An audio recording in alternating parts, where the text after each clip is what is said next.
So this is the part A of the KhoodeelaarTV television channel, broadcasting under the banner of the Baby Angel Geronimo editions. Part A on Tuesday, 25th of April 2023. This one will be talking about the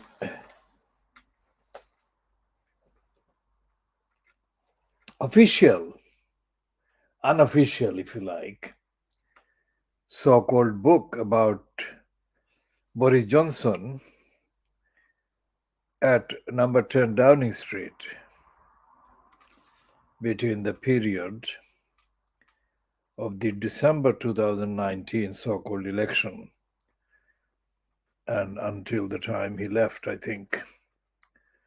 This is a serialization taking place on the Murdoch Times, London. And today's part, printed on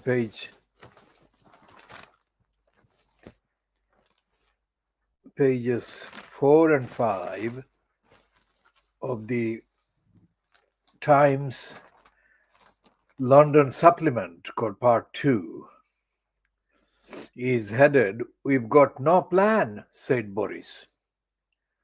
Holy crap. Now, the introduction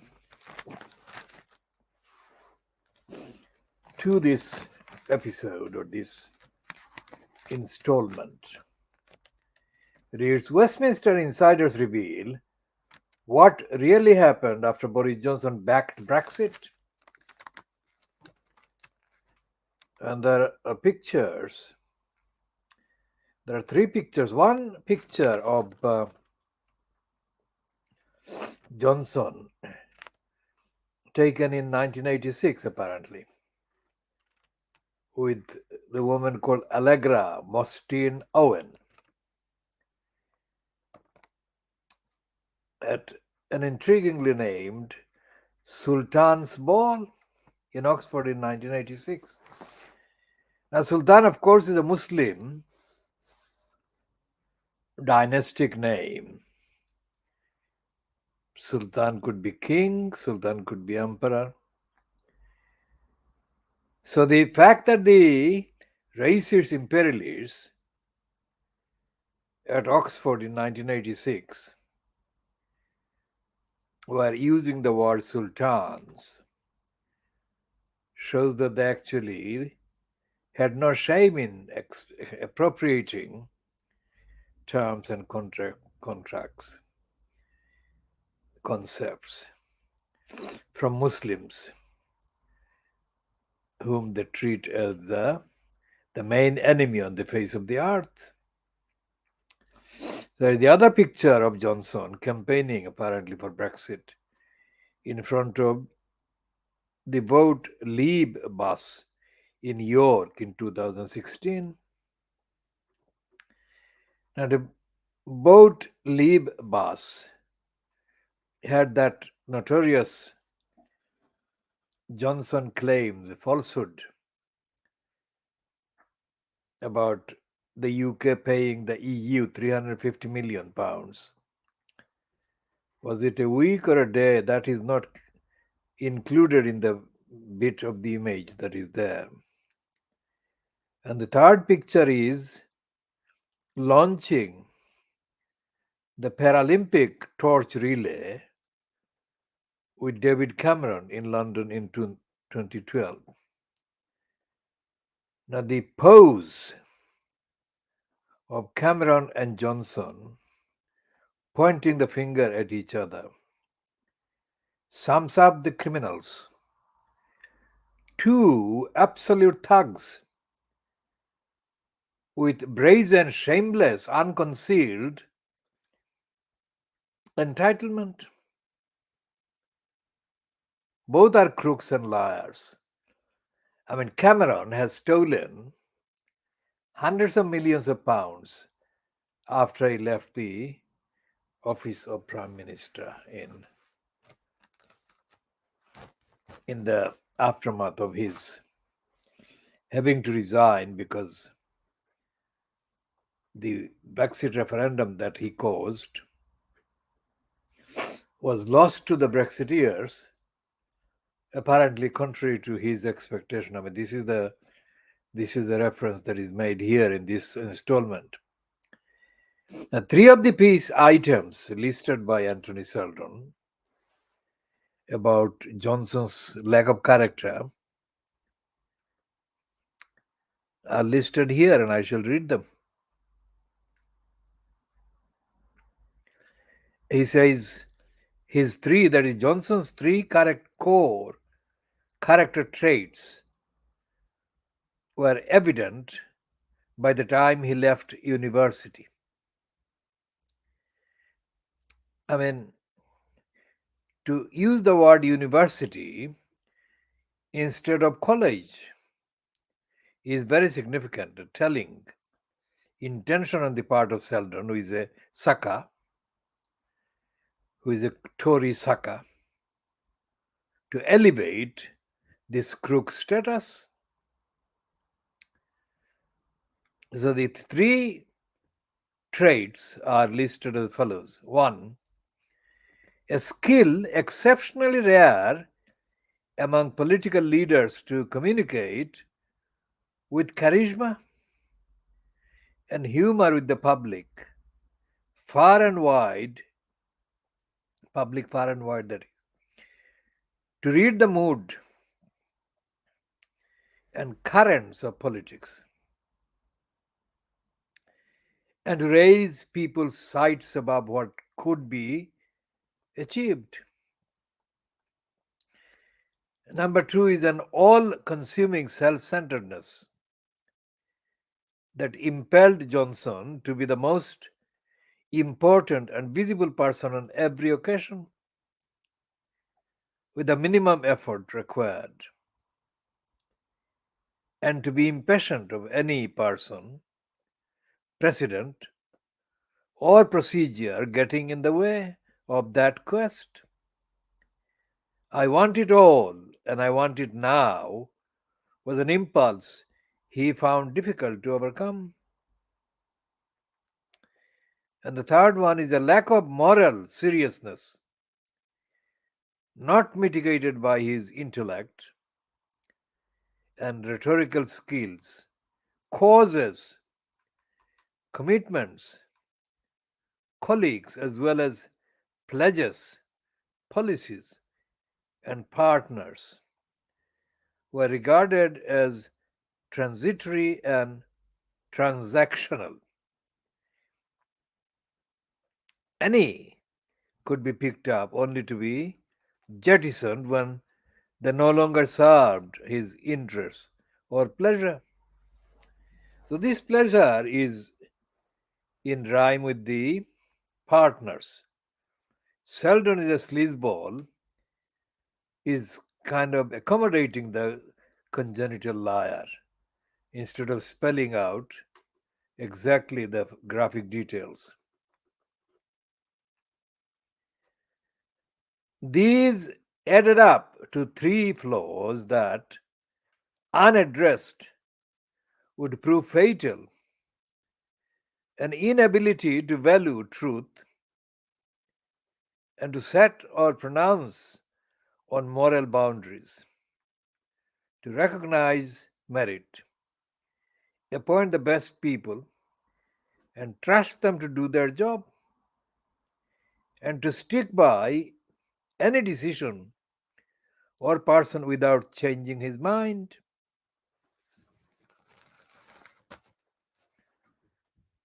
The Conservatives, to the surprise of many, with the 2015 general election outright ending the coalition with the Lib Dems,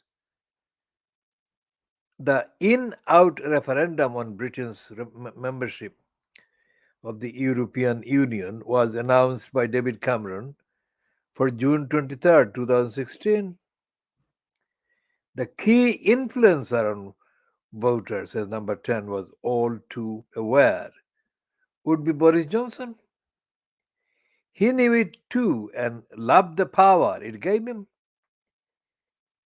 He had one overriding question in his mind would be his chances of making it to number 10 be improved by voting Remain or voting Brexit. I'll read that again. He had one overriding question in his mind. Would his chances of making it to number 10 be improved by voting Remain or voting Brexit? He was absolutely determined to become Prime Minister, says election strategist Mark Fulbrook. Johnson would say, I've watched Dave doing it, and I've seen George wanting to do it. Why can't I do it? If they can, I can. Johnson's decision on whether to back Remain or not was always going to be guided by his personal calculus. At this time, like most people, he assumed Cameron would win the referendum, if closely, and Britain would remain in the European Union. Should he be a loyal lieutenant to Cameron and Osborne or be leader of the side that lost? 1000% cynical was the judgment of George Osborne.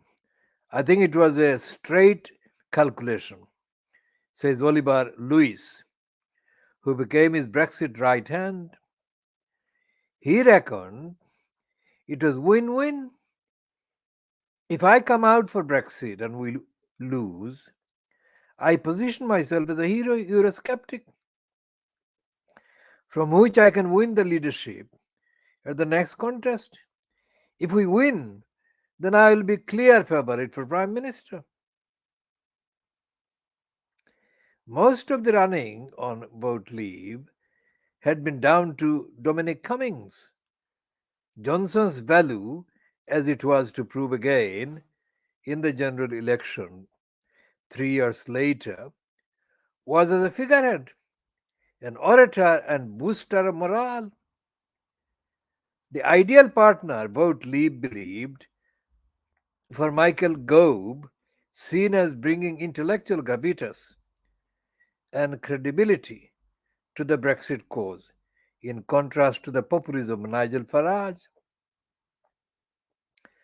Until he gave up being mayor of London in May, Johnson was only able to devote Fridays and weekdays to the campaign. So Cummings deployed him like a battering ram in areas which research told him could be won. Johnson was mostly happy to delegate to Cummings, in awe of his bravura, not least the slogan,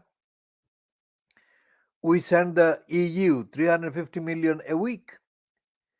Let's fund our NHS instead.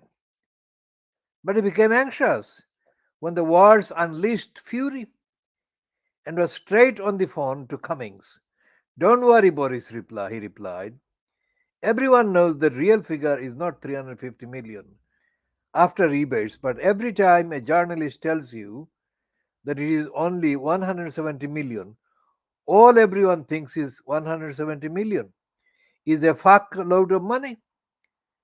The more they ask, the better. It's great for vote leave. Johnson's worst clash with Cummings was over another vote leave slogan on a poster suggesting that Turkish accession to the EU would put Britain at risk of being swamped. He was incandescent when he saw it and wanted to have it out immediately with Cummings, recalls his aide Will Walden. It was the closest I saw him in quitting. He wanted to come down to London and apparently punch Cummings. It wouldn't look good. It will seep out, the advisor told him. Johnson, who had been a Liberal mayor of metropolitan London, and had changed and had championed inclusivity. Inclusivity. Inclusivity was selectively uncomfortable about anything that smacked of racism or xenophobia. But there were to be no fisticuffs. Not now. Sorry. But there were to be no fisticuffs, nor row, nor slogan change despite Johnson's sounds and fury. The referendum result was declared at 7:20 a.m. on 24th of June. Cameron and Osborne had been right to see Johnson as the trump card. With the margins so tight, his backing, they believed, without question, carried both leap over that line because says Osborne, Boris made it respectable for middle of the road people to vote Brexit. Most in the UK and across the world were shocked by the result. Just after 8 a.m.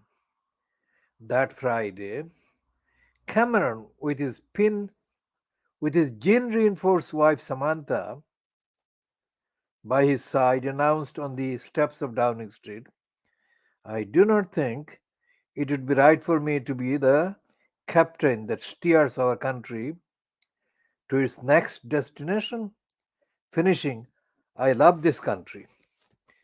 Fuck Cameron, the fucking shit." Johnson was finding it hard to think straight. He had been up all night watching the television at his Islington home. Only towards the dawn did he realize that both Leave would actually win. He disappeared to bed for 20 minutes, but came back and paced around in a Brazilian football shirt and misfitting shorts, looking ashen faced and distraught. "What the hell is happening?" he kept saying. Then a gang of guilt, then a reading that again. "What the hell is happening?" he kept saying. Then a pang of guilt struck him when he saw pictures of Samantha on the television looking utterly distraught. "Oh my God, look at Sam! God, poor Sam!" Soon after, stopping in his tracks, a new thought struck him. "Oh shit, we've got no plan. We haven't thought about it. I don't think it would happen. Holy crap, what will we do?" Still muttering, he went off to write the speech. He knew he would have no time. Now read that again. Still muttering, he went off to write the speech he knew he would in no time have to deliver. Those who knew Johnson intimately say they had never seen him more frightened and dismayed than at this moment of triumph. Crowds were shouting angrily outside his house. People who had patted him on the back when he had been mayor were now screaming at him. He made it out to the car, and his driver shot off down the road but had to stop at a red traffic light. At the end, aides by his side screamed for the driver to shoot straight through the lights, but he refused. The crowds began banging angrily on the windows and roof. Boris looked terrified. He stared dead ahead, sensing that from this moment on everything had changed. It was to change still more. Within just hours of the result being declared, cracks began to appear between the two frontrunners to succeed Cameron, Johnson and Gove. The power behind their throne, Cummings, decided that the former stood the better chance of beating Labour leader Jeremy Corbyn, with the latter doing the hard yards.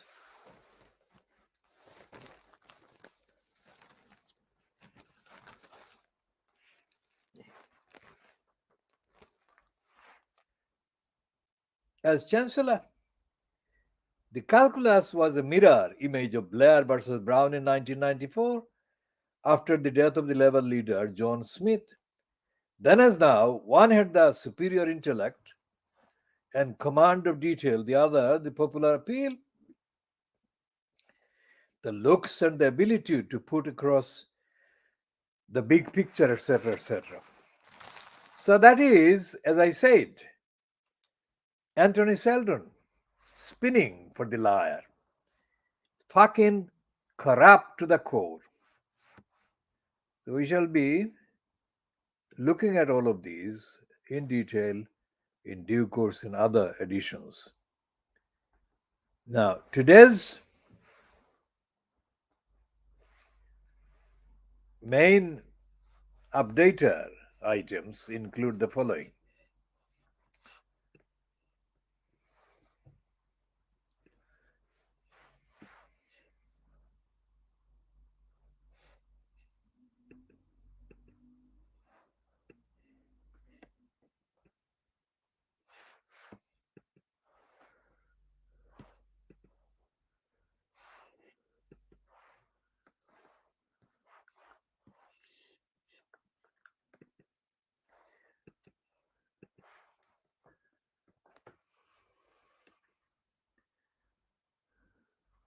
So there is no development on the woman called Shamima Begum, who was not the Shamima Begum that is in the news, but Shamima Begum, another Bangladeshi origin woman who lives in, who is a British citizen as well, who lives in Manchester area and was arrested under the Terrorism Act Schedule 7. There is no update on that one except the news item 2 weeks ago. So we shall be checking on that in due course. And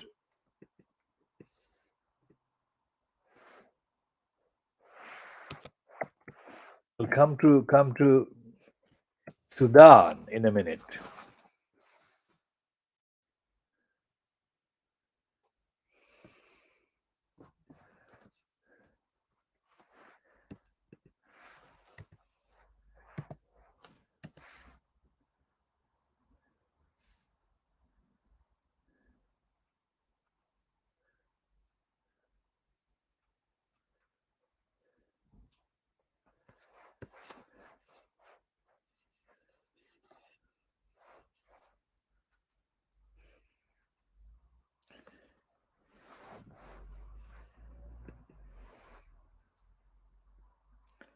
So there is this kind of continuation of the internal battle going on between Rishi Sunak on the one hand and Dominic Raab on the other. And the item on the Sky News website is about the advice by an ex Foreign Office minister or official telling Sunak to stand up to Dominic Raab and stand up for what they call the civil servants.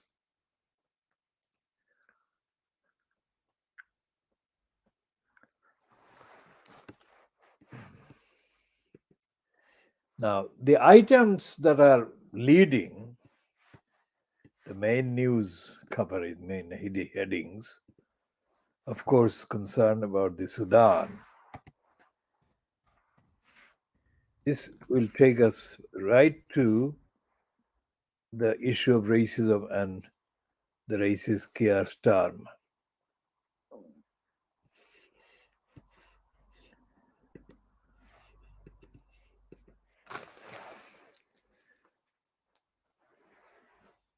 first UK evacuation flights lands in Cyprus.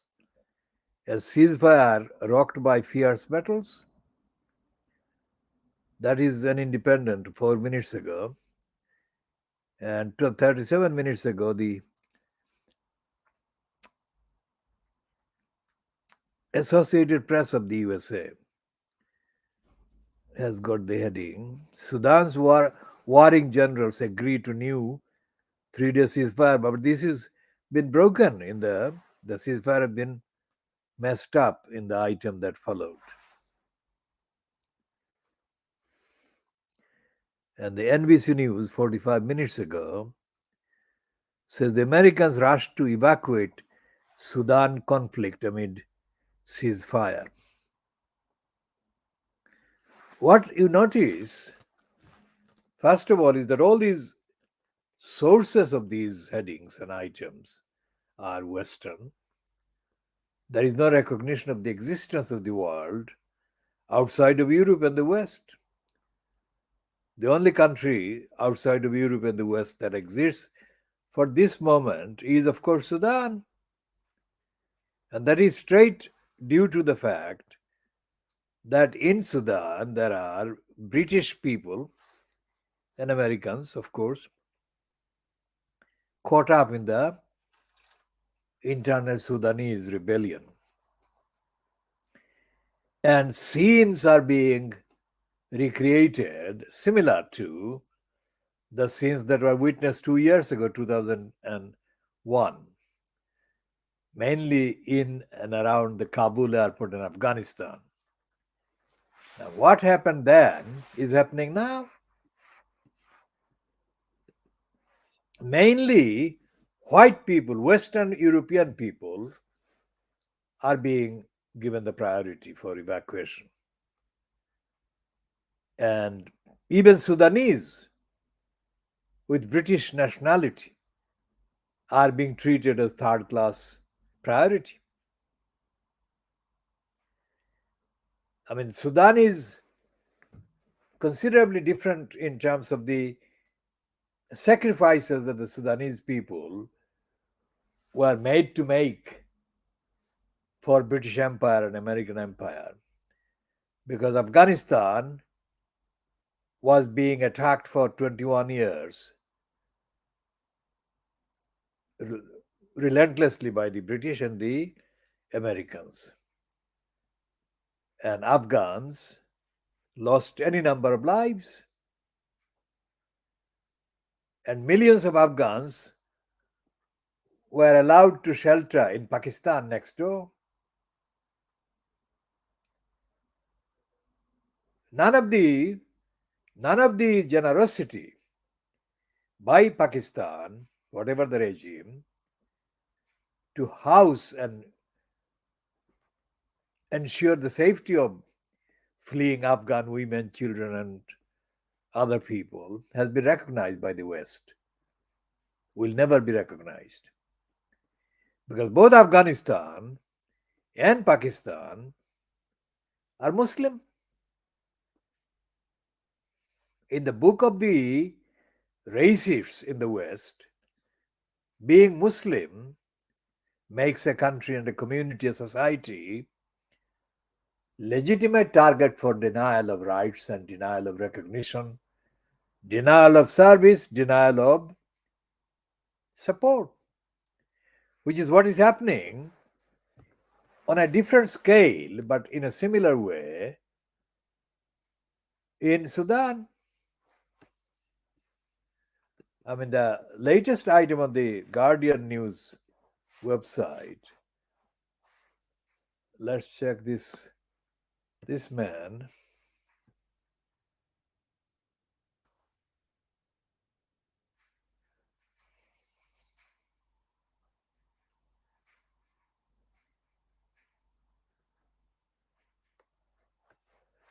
Now, this is the second item. This is the picture of a man, obviously a Muslim man and a woman in hijab.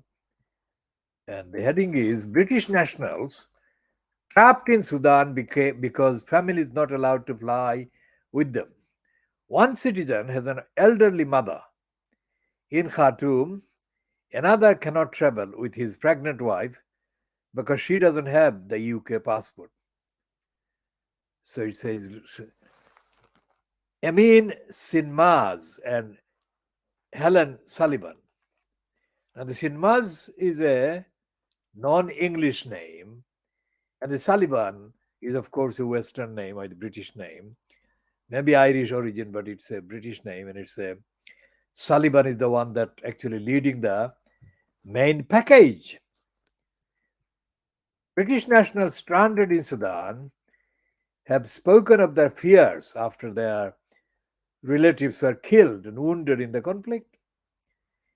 As Britain's first civilian evacuation flight took off from a rough airfield north of Khartoum on Tuesday afternoon, some UK citizens said they remained trapped in the country.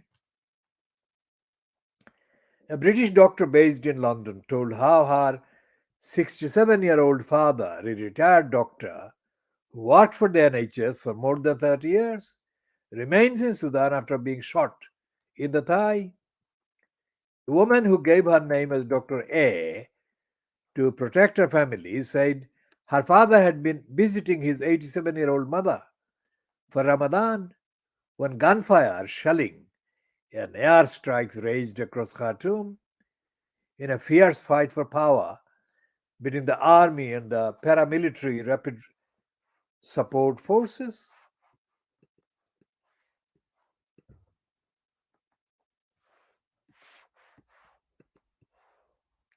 We have been broadcasting this particular edition for 32 minutes. We shall do a bit more, but essentially, the prejudice, the crass discrimination, and criminality being displayed by all the parts of the UK state against British national Sudanese, British NHS doctors, etc., is many times worse than the crass prejudice that the Times newspaper on Monday accused Diane Abbott of showing. Now, there is no comparison in numbers, in volumes, in magnitude between anything that Diane Abbott has said ever about any issue and the venom that she has been treated with and flicked her way. As we said, we call her Dirty Di because of evidence, etc. But that is not the same thing as our saying anything that is not true about her. And it is not true about Diane Abbott to say that she would undermine any victim of racism in the normal run of things, and that she would ever underestimate the racist attacks aimed at the Jewish people at any time. What I think she can be accused of is that in terms of the career, Diane Abbott has been foolish to rely on racists as her mentors and advisors and her kind of friends. Corbyn is a racist. Ken Livingstone is a racist. John McDonnell is a racist. But Diane Abbott has not. In the years that she has been since she was floated as a potential, quote, black politico in this country, say in the 1980s, she has not found anyone, any group, any source in the wider black population in the United Kingdom whose struggles and whose experience and engagement against racism would provide her stunning support and backing, which would also serve as the undeniable, irrefutable platform against racists that are attacking her. But Diane Abbott is foolish and stupid. But that does not mean that this point she makes, although she has kind of complicated her own communication status by sending the wrong draft or the draft version twice to the Observer and then withdrawing it and all the rest of it. Although she was given a place at one of the two most overhyped academic institutions in the United Kingdom, University of Cambridge, it seems that she has not understood the political history of the racist society, the racist country, or empire, or the brainwashing.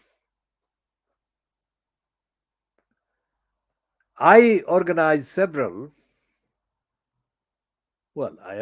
for several years in the 1980s London-wide training programs. I created the programs and I delivered those for Black, that is African and Asian, parents of children, pupils attending London schools.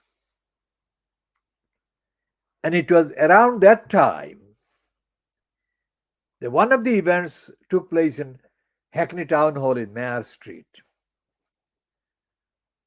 And Diane Abbott was being in Hackney. They actually treated her as a celebrity. So she came, and she came late as usual. Diane Abbott is always late for meetings and events. And she delivered a kind of spiel that referred to immigrants in the third person. She didn't consider herself as an immigrant. What that showed was that despite the fact that she is and would always be treated with as much prejudice and hostility by the racists who have hostile attitude towards the quote immigrants as they would have towards her because of her black identity, the skin. She repeatedly talked about immigrants in a pejorative tone. And nothing that I have heard Diane Abbott deliver at any stage in her career comes anywhere near approximating to what is happening in the battle against racism in this country. She doesn't refer to the battle against racism at all.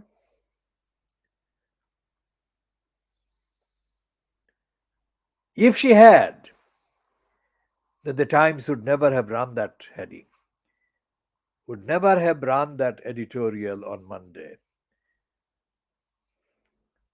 They would never dare, because they would have known that in the United Kingdom, within the population, there would be people in their thousands, if not more, who would have been countable as active campaigners against racism, who would stand side by side with Diane Abbott and condemn the Times. Nothing like that has ever happened. Nothing like that has ever happened. Both Kezia Dugdale, a former member of the Labour Party in Scotland, and Anna Soubry, an anti-Brexiteer, appeared on the Sky News press preview on Sunday night, previewing Monday's newspapers. And both Kezia Dugdale and Anna Soubry praised Diane Abbott for being a credible campaigner. And Dugdale said that she had a lot of respect for Diane Abbott. All of that is factual. But the point is, there is no sign of Sky News or the BBC or the Guardian or anybody providing a genuinely credible platform of anti-racists, known identifiable anti-racists in this country, coming forward to defend Diane Abbott against the attacks on her by Keir Starmer. I mean, I am a campaigner. I am the campaigner. And of all the campaigns that I've been involved in, organizing, running, I have never ever received one single communication from Diane Abbott about anything, whether to disagree with me or to agree with me. And I can only conclude that the reason why Diane Abbott has not communicated anything to me about any of the campaigns, all of which have been against racism, is a backwardness on her part and a stupidity on her part, ignorance on her part. Nobody in the United Kingdom, nobody else exists in the United Kingdom or has existed for more than 51 years who has been campaigning with the consistency, with the clarity, with the transparency, and with the conviction, with the confidence that I have been doing. So I'm known, very much known. According to the BBC, even in their darkest plot to describe me, I am the prominent member of the Bangladeshi community. Of course, that is their limitation. But I am prominent. So Diane Abbott, to not communicate with me, is not a complaint I'm making about her communicating to me or with me. I don't ever need her to communicate with me. The point I'm making here, in the context of her being attacked by Keir Starmer, is this. Even Starmer knows that Diane Abbott doesn't have solidarity people in the African and Asian community or wider black community. Of course, it doesn't matter. As Ken Livingston told the Observer, Sarah Bosley, in March 1992, that Ken Livingston said that Ken Livingston claimed that he, that is the GLC, were able to, quote, ignore me because nobody in the community supported me. Now, that is the crassest, stupidest reasoning by the lying Ken Livingston. Why would anyone support or solidarize with me? The campaigns against racism are not a popularity campaign. I have never needed the popularity, and I don't think that that is necessary. So if Diane Abbott actually understands racism, then she will not only not withdraw the analysis that she began, but she will kind of enhance it by collecting further evidence contextually and updating it by saying that, of course, racist attacks and racist denials have got various forms. But essentially, at the center of racism, regardless of the various forms, there is the denial of the humanity of the person being attacked by the racists and in the racism. Number two is that if the allegation is being invented against her by conjuring up a scenario saying that her saying that white-skinned people who receive discriminatory kind of treatment, racially discriminatory treatment, are different from the black-skinned people who receive the racist treatment. How can that be racist? And how can that be against any particular group?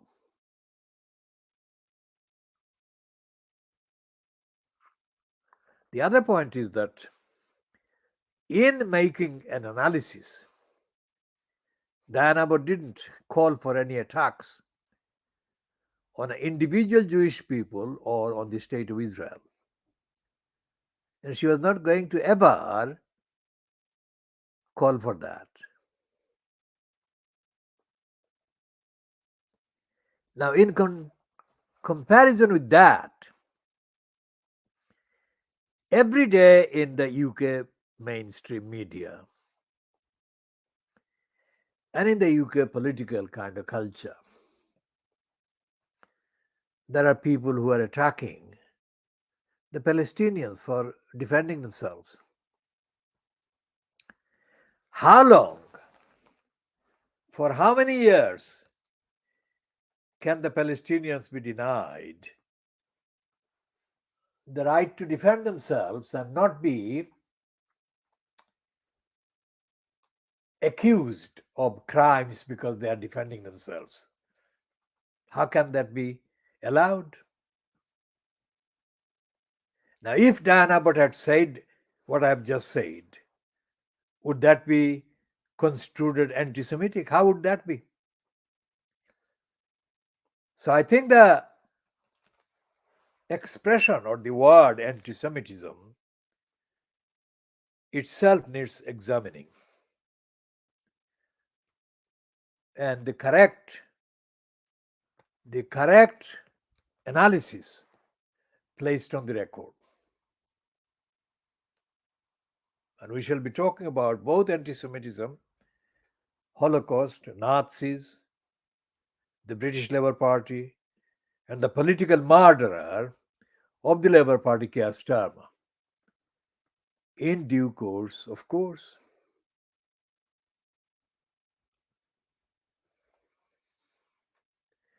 Of the 4 people that were elected at the 1987 British general election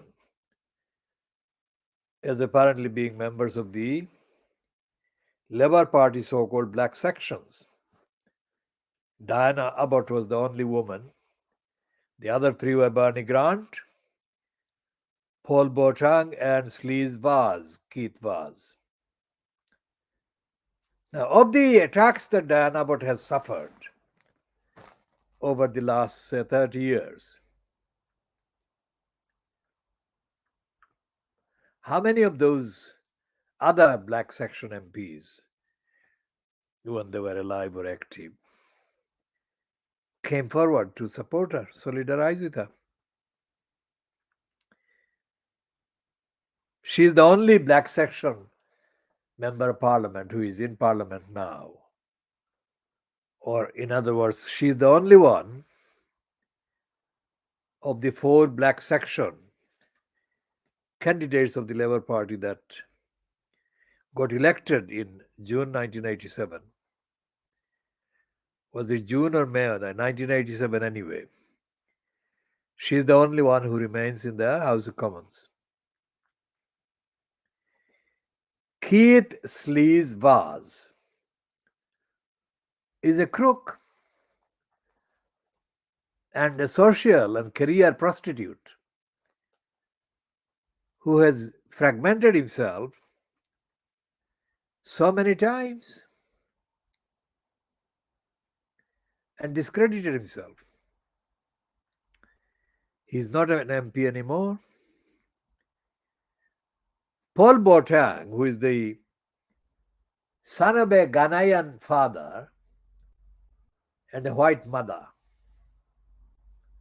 white British or UK mother, and is thus describable on his pigmentation as of the mulatto appearance. And the mulatto appearance has been career-wise central to the careers of the liar Paul Boateng. When I was asked by the cabal around George Galloway in January 2006 in Brick Lane, after Galloway surfaced out of the celebrity Big Brother house, they asked me why I wasn't standing as a councillor candidate or whatever MP candidate. And I said I didn't want to become a candidate because either to become a candidate to get elected would necessarily cause me to make serious compromises to the principles that I stood for and I campaigned for. Now, I could have been a member of parliament or equivalent. I could have been a member of the government, not one government, several governments. But I have said no to all of those offers. And the simple reason is that I don't want to be a member of somebody's government and take orders to tell lies. No way. Now, how many people known on the planet today can say that they have been saying no to offers of becoming a minister from not one source but several sources? So when I say what I say about Diane Abbott or Paul Boateng, I say those on the strength of my own actions in saying no to power, quite literally.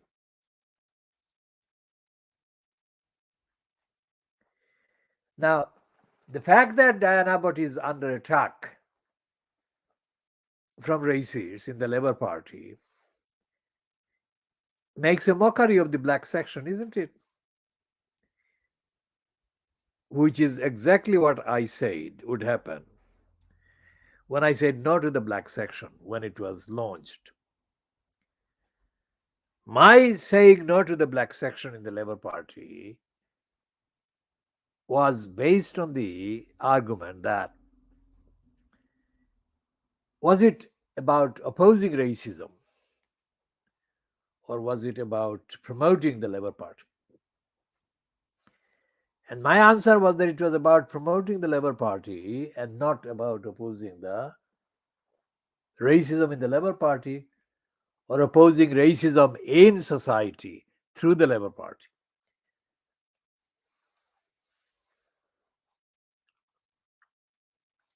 When I argued against the black section,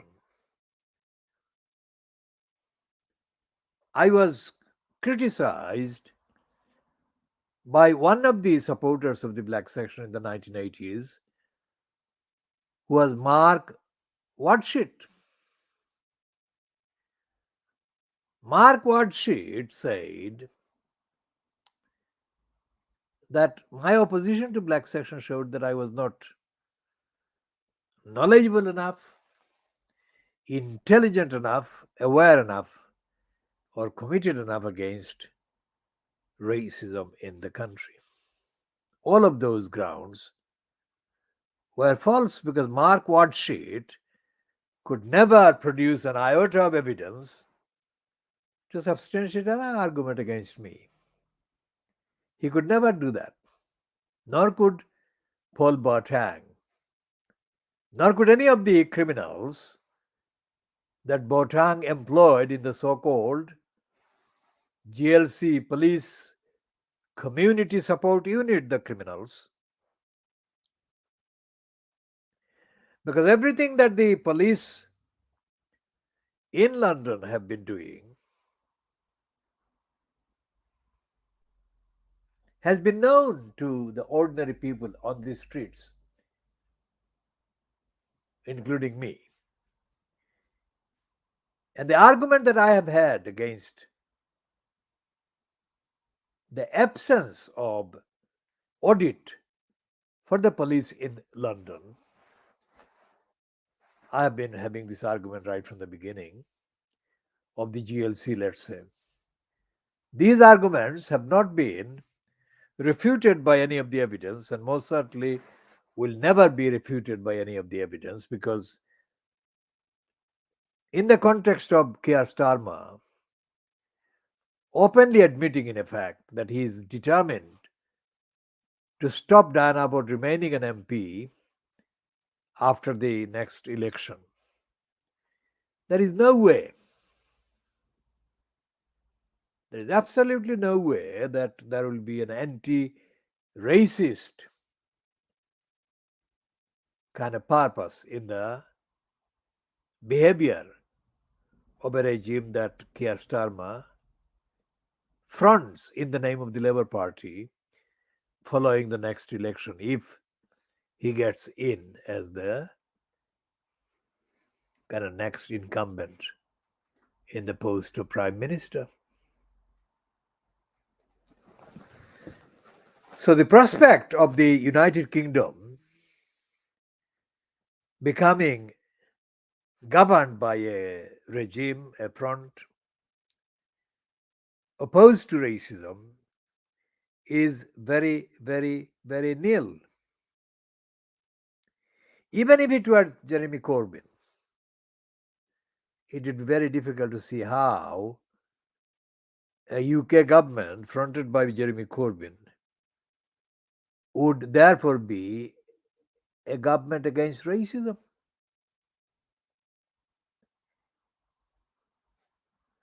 Because the legislations that exist in the statute book concerning race or racism or racial categories, all the legislation that have been passed by the United Kingdom government, either Labour Party or Conservative Party led, are racist, imperialist, corrupt, discriminatory, hostile, and on top of that, they are crusader tools aggravating the attacks on Muslims. I mean, Dominic Cummings and Boris Johnson during the Brexit, they didn't single out any other religious group for attacks. Cummings found it safe to mention Turkey as a country that would actually invade the Britain if Britain didn't come out of the or pull out of the European Union. The reason why Cummings felt that was that in his upbringing, Cummings is continuing the crusade as much as Boris Johnson is, as much as Corbyn and others would be, despite appearances, that is to say, Corbyn making appearances of showing solidarity with the mosque in Finsbury Park, going there and supporting Muslims coming under specific attacks. Despite all of that, Corbyn is a supporter of racist ignorance, as is Ken Langston Livingston. And of course, Blair is a war criminal against Muslims. And Gordon Brown is a colluder, complicit in the attacks against Muslims by Tony Blair. So we shall be continuing all of these in due course in longer detail. This one has been 1 hour, 1 minute, and we are calling an end to this one, 23:53 hours GMT on Tuesday, the 25th of April 2023.